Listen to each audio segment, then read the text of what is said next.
balance in the body is actually a feeling rather. I mean, okay, you can work it out logically, but it's no good because that's just brain stuff. What we need is we need to feel it and always use that feeling, so that every type of qigong or tai chi we do always has that concept of body balance in it.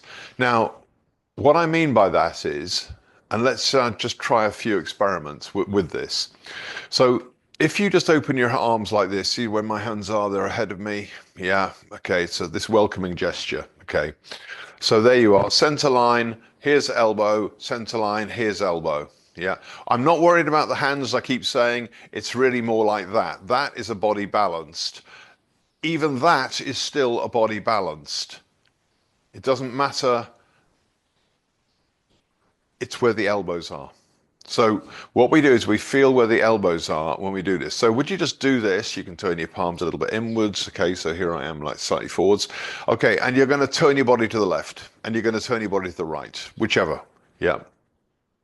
So turn body left and right, and it's dead easy. So you just turn your center line, don't you? Feel your center line turning. Yeah. Very straightforward, very, very easy. You're thinking center line and everything's moving because of it. You're not moving your arms independently. Yeah. So that's dead easy. The problems start when you start doing more complicated movements and you start doing something like this. So bring your hands into the middle here, just they don't have to touch, they're somewhere here. So this is a balanced position as well. Center line, two elbows. You can see it's very obvious.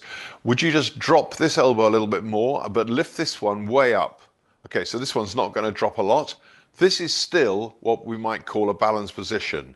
In other words, the distance from this elbow and that elbow to the center line remains the same.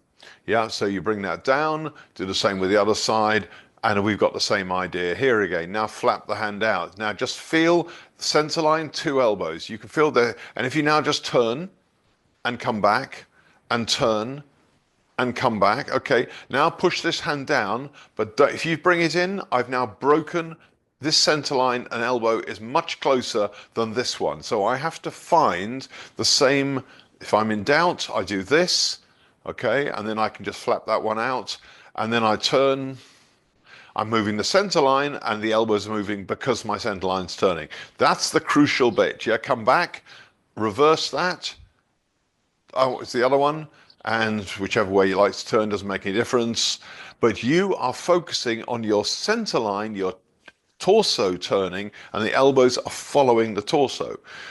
Okay, big problem with Tai Chi is lots of arm positions. You know, we arrive in the, and people when they're doing Tai Chi, they see the arm position and they think, oh, okay, so this hand's got to be up here, this hand's got to be down here, and they do something like this. They have this one in and this one's out, and it looks about right. But it isn't right because you've actually lost your central line. You've lost the way that the body folds out to left and right, and one side's become more unbalanced. Yeah, or it's knocked the balance out of kilter. So when we do Tai Chi, some moves dead easy. Yeah, raise and lower. Yeah, off you go, raise and lower. And then we do this move here where we turn the body to the right, which is that's my right. This is your right. So you push down and turn to the right. And when you open the arms, you still need that feeling of central equilibrium with the center line. So it's like you've done that, but you've turned the body at the same time. Now, certain other problems start to occur now. So now becomes you reach the point where at certain times, one arm will stay in the same place as when you initially get it here. This is not a good example. So let me just, because this is not what happens on this particular move in the form. So let me just make something up here. So let's say that I've got this position here. So get yourself into this elbow thing here. Yeah, this hand's down here, this one's out there. As long as you've got the elbows the same distance from the body, yeah, as long as you've got them the same, then just flap this one out. Okay, now then, there are times when you want to turn without moving, say, this arm. I want to turn towards this arm, but I don't want to move it. So off we go. Turn your body towards the arm, but don't move it. Okay. The distance now from, if this is your right arm up in the air and you're in mirror, The distance from your right elbow to your center line is massively less than from your left arm to your left center line. So what has to happen is that when you do this and I turn, so you can see now from here to here is really very little distance, but from here to here is huge, it's massive. So what I have to do when I do those kind of movements is I have to make this arm work more to keep the balance, because this one isn't moving. The gap has closed by virtue of the fact that the body has turned this time, but the arm hasn't. So this one has to move almost at double speed. The ratio has to increase on the movement of the other limb.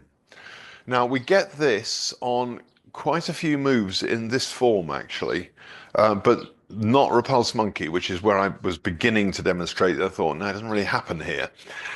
Okay, so let's just do another one. You're here, go like, just copy me. Okay, so this time we're going to move this arm, I'm mirror, this is your left arm flips out to there. You're going to turn your chest towards this elbow over here, but this one is going to have to feel like it's keeping intact with the center line. So what happens? How do you do it? And you have to just feel that distance. That's where you have to be. You have to be in the middle of your body. If you start thinking about arms moving like beginners will do, then you're going to go wrong. It's bound to go wrong because you're just going to see a general picture. This arm's down here, this is up here. There's no feeling of the connection. So if I feel this more now, okay, so if I start here and I do this, it now feels to me like my elbows are the same distance from my center line, which is still slightly turned that way, incidentally.